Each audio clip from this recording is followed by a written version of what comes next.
जहां देश में इस समय चुनाव को लेकर के बिल्कुल गहमा-गहमी मची हुई हो और कोरोना माई अलग अपनी तरफ से अपना प्रकोप पूरा दिखाए हुए हो, ऐसे में एक विषय पर चर्चा करना इसलिए बहुत ज़रूरी है, क्योंकि ये विषय शिक्षाविदों से जुड़ा है, देश के भविष्य से जुड़ा है और भविष्य इस मामले में जुड़ा है कि जब विचारों का आदान-प्रदान को लेकर के कोई समस्या हो, कोई बात हो और बातचीत इस हद तक हो जाए कि जहाँ से वापसी लोगों की संभव ना हो। जी हाँ, मैं बात कर रहा हूँ देश की जानी-मानी यूनिवर्सिटी, अशोका यूनिवर्सिटी, जानी-मानी इस मामले में कि उसने बहुत ही कम समय में अपनी पहचान बना ली और सोनीपत की ये विश्वविद्यालय लिबरल आर्ट को लेकर के अपने आप में काफ़ी ख्याति पा चुका है और उससे जुड़े हुए लोग ख़ास तौर से काफ़ी बड़े स्तर पर काम करते हुए नज़र आए हैं और भान मतलब मेरे ख्याल से 7 साल हुए हैं इस यूनिवर्सिटी के स्थापित हुए और 25 एकड़ में बना जो यूनिवर्सिटी है ये बहुत ही भव्य बनी है, बहुत ही सौम्य है और बिल्कुल नए तरीके से नज़र आती है और इसके पीछे इसके कोई ऐसा नहीं है कि सरकार ने यूनिवर्सिटी बनाई है, इसको बनाने वाले भी दिल्ली आईआईटी के कुछ छात्र थे जिन्होंने सोचा कि देश के लिए कुछ करना चाहिए और ऐसी जगह तलाशनी चाहिए जहाँ पर कुछ विचारों के आदान-प्रदान हो सके, बढ़िया-सा बातचीत हो सके। पहले वो तो आईआईटी नुमा कोई इंजीनियरिंग कॉलेज बनना था लेकिन बाद में वो उसका रूप बदला और एक लिबरल साइंस की ओर आया। मैं ये सब बातें इसलिए बता रहा हूँ कि कैसे अशोका यूनिवर्सिटी को लेकर के अभी शायद बहुत सारे लोगों को उसका उद्देश्य नहीं पता था। तो एक जो सज्जन थे बनाने वालों में प्रमुख आशीष धवन थे और उनके साथ फिर बहुत सारे लोग और भी जुड़े जिन्होंने इस काम को अंजाम दिया। विवाद यहाँ से शुरू होता है कि उसके वाइस चांसलर जो थे वो भानु प्रताप मेहता हुए और भानु प्रताप मेहता ने अभी हाल में अशोका विश्वविद्यालय से इस्तीफा दे दिया। इस्तीफा क्यों दे दिया? भानु प्रताप मेहता को इस्तीफा देने के पहले हमें समझना हो कि भानु प्रताप मेहता जी क्या हैं और किस तरीके के हम सब जानते हैं कि वो एक विचारक हैं, लेखक हैं और वो अपनी राय बड़ी बेबाकी से रखते रहे हैं।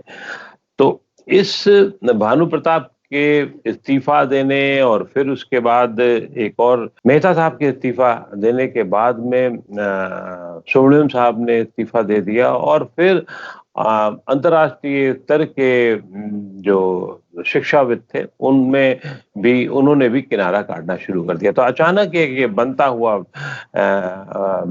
विद्या का महल थोड़ा-सा डगमगाने लगा। लेकिन ये सब बातें इतनी सामान्य और सीधी नहीं है, जैसा कि मैं कह रहा हूँ या समझ रहा हूँ। इस सबको समझने के लिए समझाने के लिए बल्कि ये कहना चाहिए, हमारे साथ एक ऐसे बुद्धिजीवी, शिक्षाविद और अहमदाबाद के जो सबसे विश्व प्रसिद्ध इंस्टीट्यूट ऑफ डिज़ाइन जो है, उसके प्रोफ़ेसर मिहिर भोले साहब हमारे साथ हैं। भोले जी, ये मामला आपका सबसे पहले तो नवोदय टाइम्स पंजाब केसरी में आपका स्वागत है। ये हम सब लोग जानना चाहेंगे और हाँ, ख़ास तौर से हिंदी जगत में इसमें बहुत सारी चर्चा क्योंकि नहीं हुई है और अंग्रेजी के भी उस जो जगत है या पढ़ने-लिखने वाले लोगों की जगह है, वहाँ पे भी इसकी जितनी शिद्दत से बातचीत होनी चाहिए, मुझे लगता है नहीं हुई। कुछ एक जगह लेख छपे, कुछ एक जगह और बातें हुई, लेकिन बात बहुत आगे तक नहीं गई है। आखिर क्या वजह है कि एक शिक्षा का एक बड़ा सदन, एक बड़ी जगह जो है, वो इस तरीके के विचारों का शिकार हो जाती है और अशोक ये अपने जो थे भानु प्रताप मेहता साहब कहते हैं कि वो प्रशासनिक कर्तव्यों और अकादमिक जो उनकी रुचियाँ हैं, उसमें तालमेल नहीं बिठा पा रहे थे और इसलिए उन्होंने वहाँ से हटना पड़ा उन्हें। तो आप क्या समझते हैं ये जो शब्दों का खेल आप लोग करते हैं, मैं खेल इसे शब्द कह रहा हूँ क्योंकि बात कुछ और होती है और कहा कुछ और जाता है। तो ये जो कहा गया इसको आप कैसे समझते हैं और क्या वजह है इसकी? सबसे पहले तो आपका बहुत बहुत धन्यवाद, आपने इस कार्यक्रम के लिए आमंत्रित किया मुझे।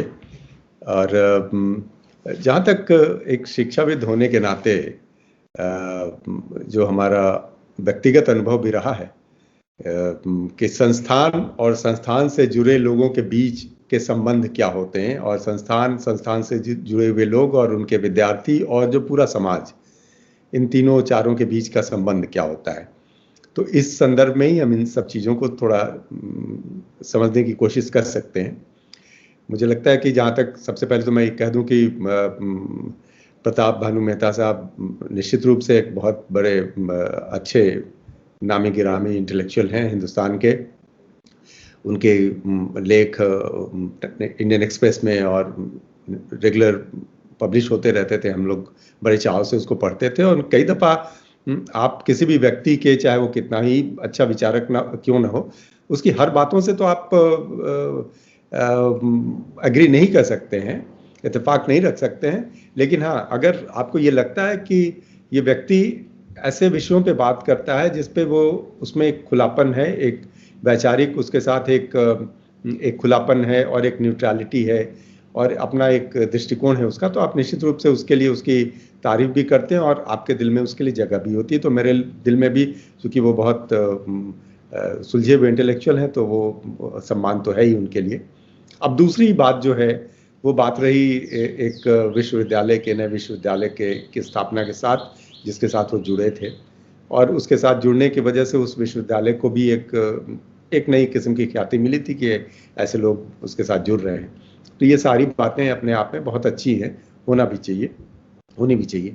पर मुख्य रूप से मुद्दा क्या है? मुद्दा ये है कि हमारे विचार, जहाँ तक ये मेरी व्यक्तिगत राय है कि एक शिक्षक के नाते मैं जो पढ़ाने जाता हूँ और जो मैं विचार रखता हूँ, इन दोनों के बीच में थोड़ा सा फर्क होता है।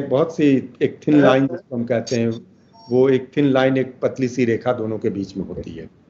जो मैं पढ़ाने जाता हूँ तो मेरे सामने में एक करिकुलम होता है, मेरे सामने में एक सिलेबस होता है, और करिकुलम और सिलेबस के अंतर्गत चीज़ें डिफाइन कर दी जाती हैं कि आपको क्या, किस प्रकार से क्या पढ़ाना है, उसका डिलीवरेबल क्या है, और उस बच्चों को या छात्रों को आपको क्या बताना है।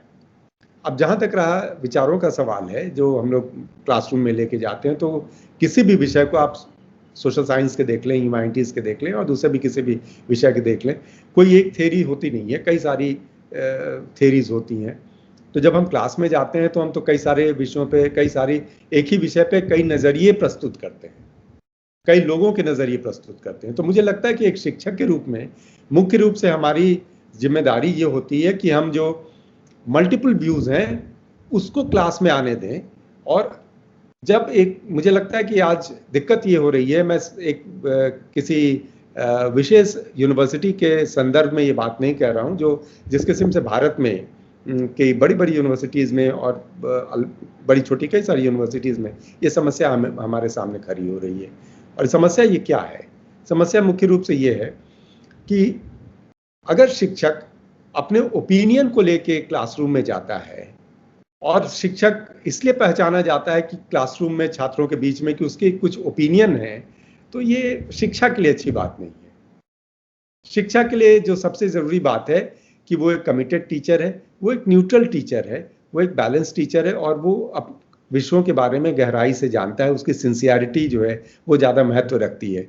ओपिनियन के लिए हमारे पास बहुत सारे अलग मंच होते हैं, हम अखबारों में लिख सकते हैं, सेमिनार कर सकते हैं, पुस्तकें छाप सकते हैं, लेकिन मुझे लगता है कि ओपिनियन जब क्लासरूम में रिफ्लेक्ट करने लगता है तो वहाँ पे बड़ी समस्या होती है। और अनफॉर्चुनेटली ये समस्या हमारी यूनिवर्सिटीज़ के साथ हो रही है। मैं व्यक्ति विशेष या एक विशेष यूनिवर्सिटी की बात नहीं कर रहा हूँ, मैं एक जनरल जो परिस्थिति का जिसका निर्माण हो रहा है, मैं उसकी बात कर रहा हूँ। निश्चित रूप से आप जो बात कर रहे हैं वो बहुत आदर्श की बात आपने सोची और बताई, लेकिन अब आजकल देश में, आप नाम नहीं ले रहे हैं, मैं तो नाम ले ही सकता हूँ, वो चाहे आप जेएनयू चले जाइए, चाहे जादवपुर यूनिवर्सिटी चले जाइए, ये सब एक विशेष राजनीतिक धारा के पोषक माने जाते हैं और वो उसमें साफ लगता है कि अगर आप जेएनयू में पढ़ रहे हैं तो फिर आप ये वामपंथी बात ही ज़्यादा करेंगे, आप दूसरे पक्ष की बात नहीं करेंगे। जादवपुर में भी यही हाल है और अन्य विश्वविद्यालयों का भी यही हाल है। आदर्श बात तो आपने ये कही कि शिक्षक वहाँ जाए, अगर पढ़ाने के लिए जाता है, तो वो फिर अपने ही सिर्फ विचारों को ना थोपे और विचारों को भी बताए और समझाए, और खासतौर से जिस स्ट्रीम की आप बात कर रहे हैं उसमें।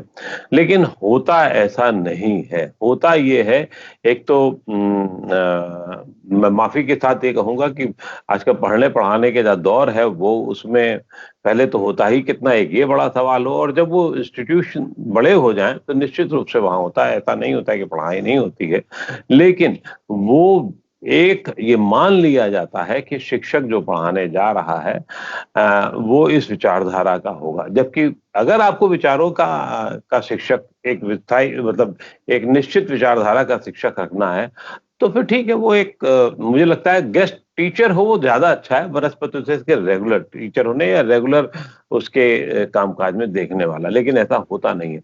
तो क्या इस तरीके के, अब मैं दूसरे सवाल पे आ रहा हूं कि क्या मोदी सरकार के आने के बाद इस तरीके की रोक टोक ज्यादा बढ़ गई है, या ये कि टीचर्स अपनी जो दूसरी विचारधारा के हैं वो अपनी विचारधारा को रखने के लिए बिल्कुल उतावले ज्यादा दिख रहे हैं, या अपनी ही बात को ज्यादा आगे ले जाना चाहते हैं? तो तय बात है कि ऐसे में दूसरा पक्ष भी जो होगा वो भी दूसरी बात रखेगा और चीजें शायद गड़बड़ाएंगी। तो क्या बैलेंस नहीं है, क्या है ऐसा? देखिए, ये इसमें कोई शक नहीं है कि जहाँ तक हमारी जो उच्च शिक्षा व्यवस्था का प्रश्न है और जिन यूनिवर्सिटीज़ का आपने नाम लिया, वो एक खास किस्म की वामपंथी विचारधारा, या जिसको हम लेफ्ट लिबरल कहते हैं, पता नहीं क्यों ये शब्द का क्यों इस्तेमाल होता है। लेफ्ट और लिबरल कहने का मतलब हो गया कि जो लेफ्ट नहीं है वो लिबरल नहीं है। अब ये फंडामेंटल फ्लॉ है इस विचार में ही। और जहाँ तक मेरा अपना व्यक्तिगत विचार है, मुझे तो लगता है कि लेफ्ट की जो पूरी आइडियोलॉजी है वो एक बड़ी एक बॉक्स में जड़ दी गई है। वो एक समस्या उनकी अपनी ये भी है, और उसके उस दायरे से बाहर निकल के वो देखना नहीं चाहते हैं। तो लिबरलिज्म के लिए तो खैर बहुत ज़्यादा उनके पास गुंजाइश शायद बचती नहीं है। वो एक जब भी आप किसी खास विचारधारा के फ्रेमवर्क से, उसके चश्मे से किस अलग अलग चीज़ों को देखना चाहते हैं, तो फिर आपकी लिबरलिज्म कहाँ गई? लिबरलिज्म का तो मतलब है कि आप अलग अलग विचारधाराओं को देखने के लिए अलग अलग पर्सपेक्टिव्स भी लेके आए। तो लेफ्ट तो आपको इसकी अनुमति देता नहीं है। तो लेफ्ट लिबरल इस शब्द पे मुझे थोड़ा सा फंडामेंटल एतराज है। तो पहला तो ये सवाल हो प्रश्न है। अब दूसरी बात रही कि भाई जो बहुत सारी वॉइसेस जो कि सप्रेस थी लंबे समय से, और लोगों को लगता था कि भाई हम इतिहास को ही, भारत के इतिहास को ही देखना है, तो इतिहास को ही सिर्फ उसी नज़रिए से क्यों देखें जिस नज़रिए से जेएनयू के लोगों ने दिखाया, या दिल्ली यूनिवर्सिटी के, या जादवपुर के, या और बहुत सारे जो एमिनेंट हमारे हिस्टोरियंस जो हाल के समय में हुए हैं, उनसे हटके बियॉन्ड देयर पर्सपेक्टिव कुछ दूसरे किस्म के नज़रिए से भी चीज़ों को देखा जा सकता है या नहीं। अब ये प्रश्न तो लोगों के दिमाग में कुल बुला रहे थे, बहरहाल उसके लिए मौका नहीं मिल रहा था। तो शायद अब लोगों को ये भी लग रहा है कि अब ये वक्त आया है एक कि हम चीज़ों को नए तरीके से देख सकें। तो एक जो बेचैनी थी, अब वो एक एक्सप्रेशन ले रही है। अब जब ये एक्सप्रेशन ले रही है तो मुझे लगता है कहीं ना कहीं से टकराव हो रहा है, और जब टकराव होता है तो आप तुरंत उसको ब्रांड करते हैं और ब्रांडिंग करने लगते हैं कि भाई ये जो है बड़ा अतिवादी हो गया है, ये फासिस्ट हो गया है, ये लोगों के विचारों के लिए जगह नहीं देता है, ये लोगों के विचारों को कर्ब करता है, हमारी जो लिबर्टी है, हमारी जो एकेडमिक फ्रीडम है, और वगैरह वगैरह तमाम तरह की चीज़ें, इन सब के ऊपर एक कंट्रोल करने की कोशिश करता। मुझे तो नहीं लगता, एक शिक्षक होने के नाते मैं भी इतने वर्षों से पढ़ा रहा हूँ, किसी किस्म से एकेडमिक फ्रीडम पे, मेरे सोचने की आज़ादी पे कहीं से कोई अंकुश लगा हो, वैसा मैं तो अनुभव नहीं करता। मैं खुद लिबरल आर्ट्स का प्रोफेसर हूँ, तो वैसी कोई बंदिश मुझे नज़र नहीं आती। हाँ, ये बात मैं निश्चित रूप से देख रहा हूँ कि अब जो नए किस्म के जो व्यूज़ थे वो भी बड़े मुखर होकर के सामने में निकल रहे हैं।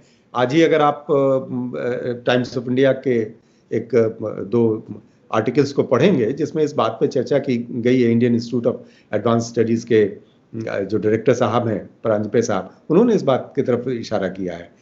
तो सवाल ये है कि जब दूसरे किस्म के विचार आने लगते हैं तो उनको भी बर्दाश्त करने की सहनशीलता एकेडमिक फ्रेटर्निटी में होनी चाहिए, वो नहीं है, इसलिए ये सारी चीजें हो रही हैं। तो मुख्य क्या मतलब जो आपने इसमें अंतिम सेंटेंस कहा कि इस समय जो लेफ्ट लिबरलिज्म के लोग हैं वो उस जो राइटिस्ट कहें या फाजीवादी कहने की बात आप विद इन कोर्ट में कहना चाहूंगा, उसको कहें, वो उसकी गतिविधियों से परेशान हो गए हैं या सिर्फ अपनी अब चल नहीं रही है उससे परेशान हो गए हैं? ये ज्यादा परेशानी, ये तो एक वैचारिक टकराहट है, इसमें कोई शक नहीं है। और एक करवट भी पूरे समाज ने लेनी शुरू की है। एक करवट, एक आहट हम सुन रहे हैं, नए विचारों की आहट को सुन रहे हैं। नए ना भी कहें तो वैसे विचार जो कि समाज में थे लेकिन उनकी तरफ तवज्जो हम नहीं दे रहे थे। उनको हम समझते थे कि ये मीनिंगलेस है, ये नैरेटिव बेकार की नैरेटिव है, और एक खास किस्म के नैरेटिव को ही समझाने की कोशिश बड़ी शिद्दत से लोग कर रहे थे। अब वो लोग आपके मीडिया में भी थे और मीडिया ही से वो एकेडमिक्स में भी आए, एकेडमिक्स से फिर वो पॉलिटिक्स में भी आए, और ऐसे ये तो एक पूरी साइकिल है। और ये विचारों का मुख्य रूप से जो एक टकराहट जो आपस में हुई है, उस टकराहट का ही नतीजा है कि आज लोग एक सेक्शन है, सारे तो नहीं, सभी को तो मैं नहीं कहूंगा, लेकिन एक सेक्शन है जिसको लगता है कि शायद अब उसके बोलने पे लोग प्रश्न उठा रहे हैं। सवाल ये नहीं कि उनको बोलने से बंद कर दिया गया है, ये कहीं नहीं हुआ है, बल्कि लोग पहले से ज्यादा मुखर होकर बोल रहे हैं। जिनको क्रिटिसाइज भी करना है, आप तो यहां तक कह जाते हैं कि फासिज्म को लोगों ने देखा कब है हिंदुस्तान में? फासिज्म का सारा जो इथॉस था वो तो इटली का था।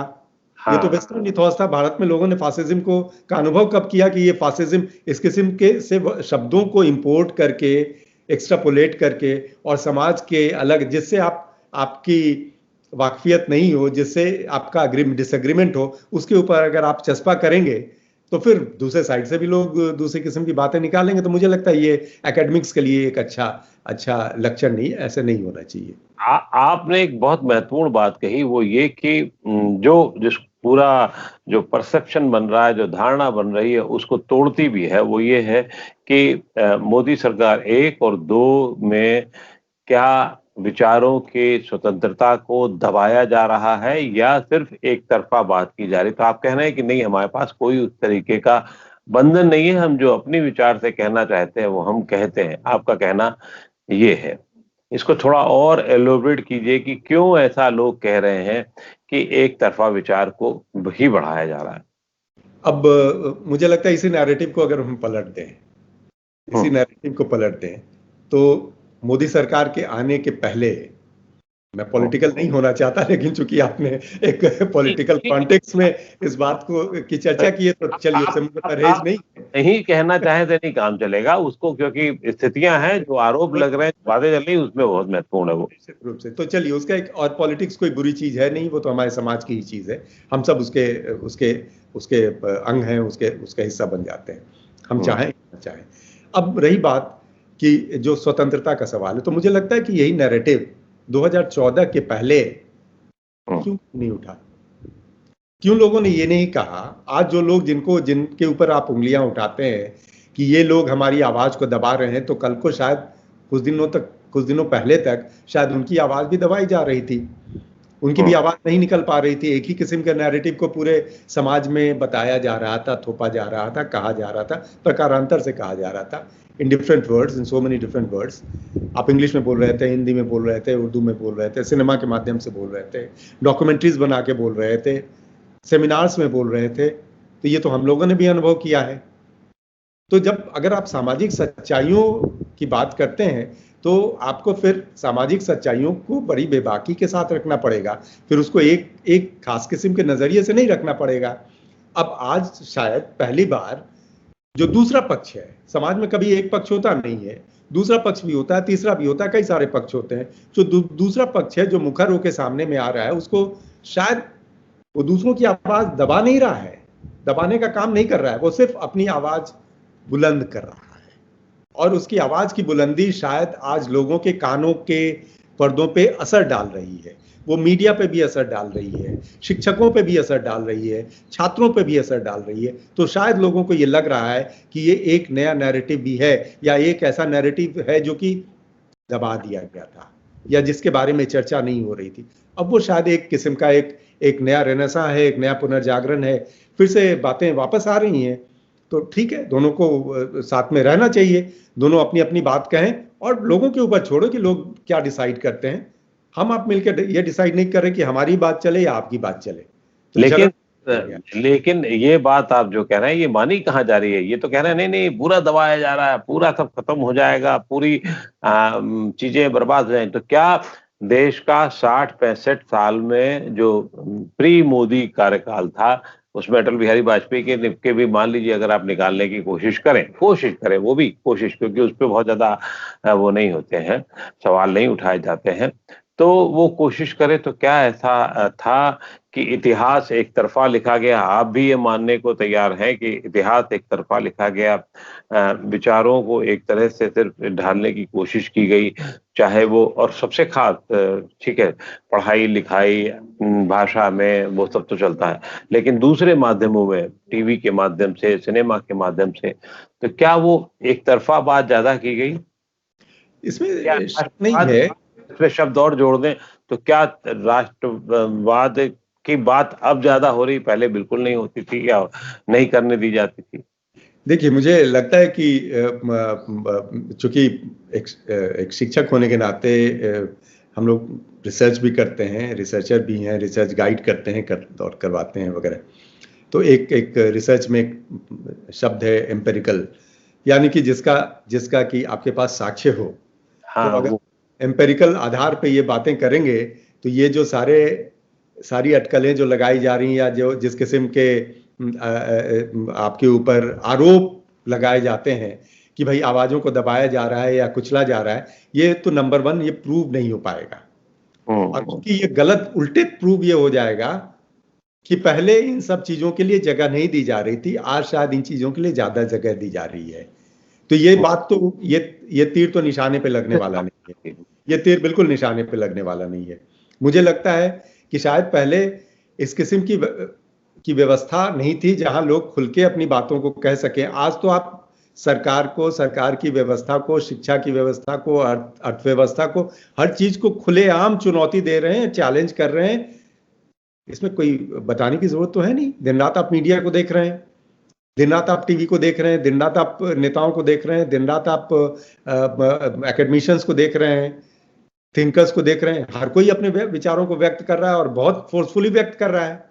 मुझे तो लगता है कि हाल के वर्षों में लोग कभी कभी मुझे ये भी लगता है कि अपनी सरहदों को, बाउंड्रीज को और जो सीमाएं हैं उसको लांघ करके लोग बात करने लगे हैं। हर छोटी बात में आप प्रजातंत्र को खतरे में महसूस कराने लगते हैं, आप फासिज्म की बात करने लगते हैं।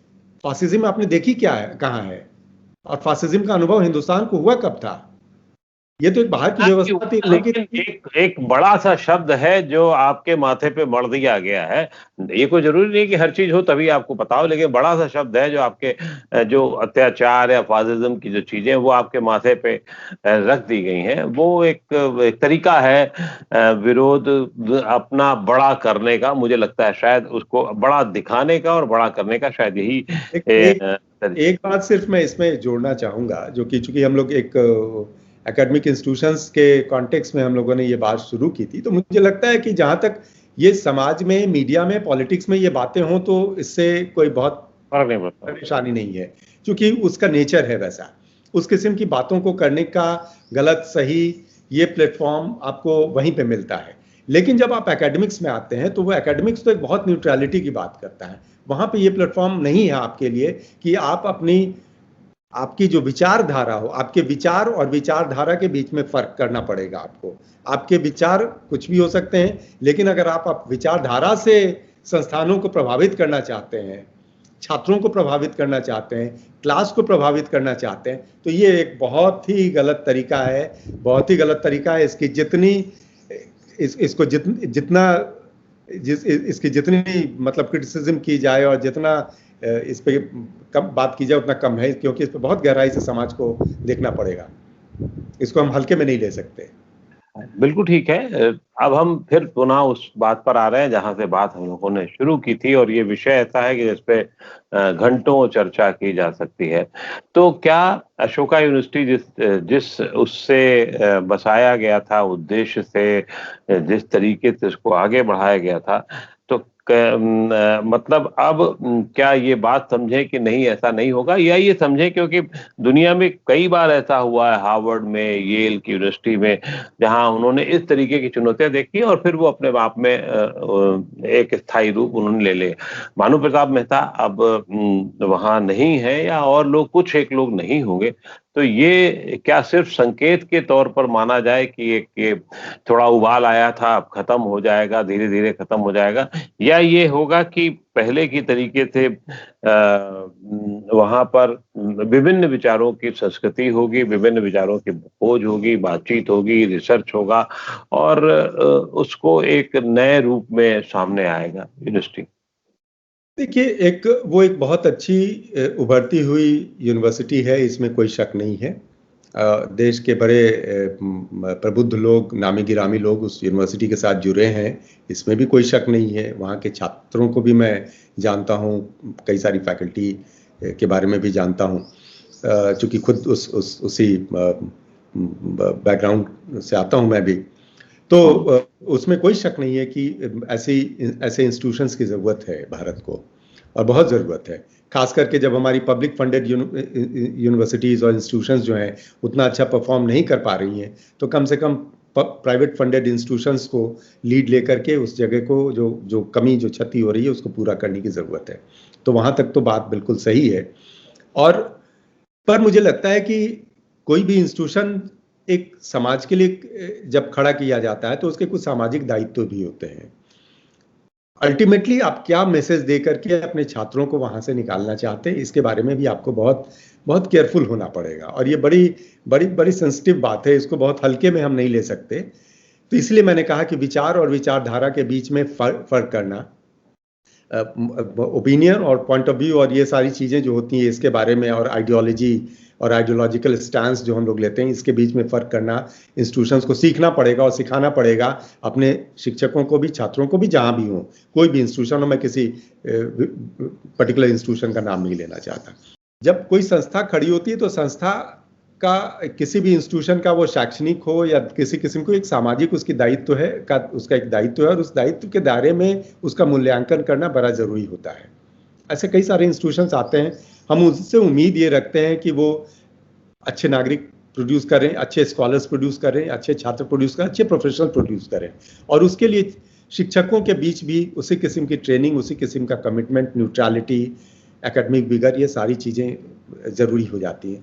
जो मुझे लगता है कि ये पब्लिक फंडेड और प्राइवेट फंडेड इंस्टीट्यूशंस के बीच का जो के झगड़े के बीच में ये कहीं पे ये मामला जाके फंस गया है, और इसको बहुत गहराई से समाज को भी देखने की ज़रूरत है, बुद्धिजीवियों को भी देखने की ज़रूरत है, बिना किसी का पक्ष लिए हुए, बड़ी निष्पक्षता के साथ इसको देखने की ज़रूरत है, वरना ये तो झगड़ा बहुत आगे बढ़ता चला जाएगा। मेरे विचार सही, तुम्हारे विचार गलत, कब तक हम इसको सिद्ध करते रहेंगे? विचार विचार हैं, आप उसको दरअसल वहां पे मुझे लगता है घालमेल जो शुरू हुआ वो इसी बात से हुआ, जब एक तरफा चीजें चलने लगी तो फिर कुछ लोगों ने टोका टाकी की होगी, कुछ संस्थापकों ने अपनी बात रखी होगी, और वो उनको भविष्य के इंटरेस्ट या भविष्य की चीजों को लेकर भी खतरे नजर आए होंगे। यद्यपि ऐसी अशोका यूनिवर्सिटी के बारे में कोई बहुत सूचनाएं नहीं है, लेकिन फिर भी इस तरीके का कुछ हुआ होगा, और एक अच्छी भली चीज थोड़े से रास्ते से थोड़ी डिगी है, लेकिन मेरा मानना है कि शायद ये मंथन है, और मंथन से चीजें आगे बढ़ती हैं। जैसे कि मैंने पहले भी उदाहरण दिए, विश्व की कई बड़ी यूनिवर्सिटी में भी ऐसा हुआ, लेकिन धीरे धीरे करके विचारों का संतुलन शायद सबसे बड़ा है, जो एक तरफा हो रहा था, उसको बैलेंस बनाए रखने की जरूरत है। और तभी देश में एक संस्थान क्या, एक अशोका यूनिवर्सिटी के, एक पढ़ाई के संस्थान क्या, बाकी जगह भी मुझे लगता है कहीं पे भी एक विचारों का फ्लो लगातार बना रहना चाहिए, और उसमें कहीं ऐसा नहीं होना चाहिए, चाहे वो फिल्म हो, मीडिया हो, कि एक तरफा बात चल रही है, तो उस पर रोक जरूर होना चाहिए। बाकी तो फिर मंथन निकलेगा तभी होगा कुछ। जी, समाज को मुझे लगता है कि ऐसे इंस्टीट्यूशंस का जो महत्व है वो ये है कि अ, वैचारिक आदान प्रदान और प्रोपेगेंडा, इसके बीच में एक फ़र्क है। इंस्टीट्यूशंस इसलिए बनाए जाते हैं कि वहाँ पे वैचारिक आदान प्रदान हो, हमारे विचारों को आप समझें, आपके विचारों को हम समझें और एक न्यूट्रलिटी मेंटेन करें, एक बैलेंस मेंटेन करें। लेकिन अगर इंस्टीट्यूशंस में प्रोपेगेंडा का वो अड्डा बन जाए, उस किस्म से सिर्फ एक विचारधारा विशेष को लेकर के चलने लगे, तब तो फिर वो एक बिल्कुल, मुझे लगता है कि वो शिक्षा की बात नहीं हुई, कुछ और बात हो गई, उसके पीछे एक एजेंडा हो जाता है। तो हमारा एजेंडा तो शिक्षा है, हमारा एजेंडा तो क्वालिटी ऑफ एजुकेशन को, लर्निंग को, विजडम को, इसको, इसके लेवल को ऊपर की तरफ लेके जाने का है। हमारी मंशा ये नहीं है कहीं भी दुनिया में कि उसके लेवल को, उसमें बहुत बहुत अलग अलग विचार हो सकते हैं। मैं एक छोटा सा उदाहरण देना चाहूँगा। चूंकि मेरा अपना जो विषय था रिसर्च का, मेरे अपने पीएचडी का, वो कास्ट कॉन्फ्लिक्ट पे था। तो जातीय कॉन्फ्लिक्ट जो, और मैं बिहार से आता हूँ, तो वो एक हॉटबेड था कास्ट कॉन्फ्लिक्ट का एक ज़माने में, अभी भी है, पूरा देश उससे सफ़र करता है। तो मैं यही जानना चाह रहा था कि सच में कॉन्फ्लिक्ट किस हद तक समाज में है, और सच में अगर जातियों के बीच में सिर्फ अगर कॉन्फ्लिक्ट ही है, तो उसके बीच में क्या कोई सामंजस्य, कोई हार्मनी जैसी कोई चीज़ नहीं है क्या?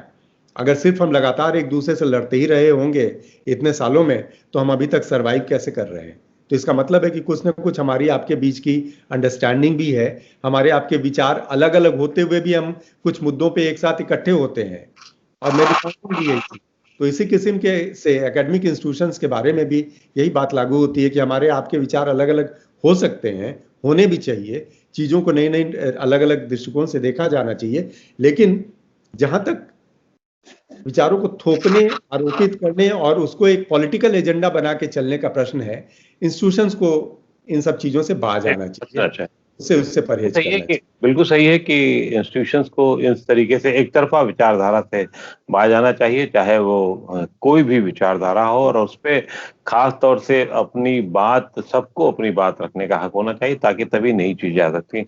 बहुत-बहुत आभार प्रोफेसर मिहिर बोले जी आपका, कि आपने इतना समय दिया और एक गहन विषय को बहुत साधारण भाषा में समझाने की कोशिश की।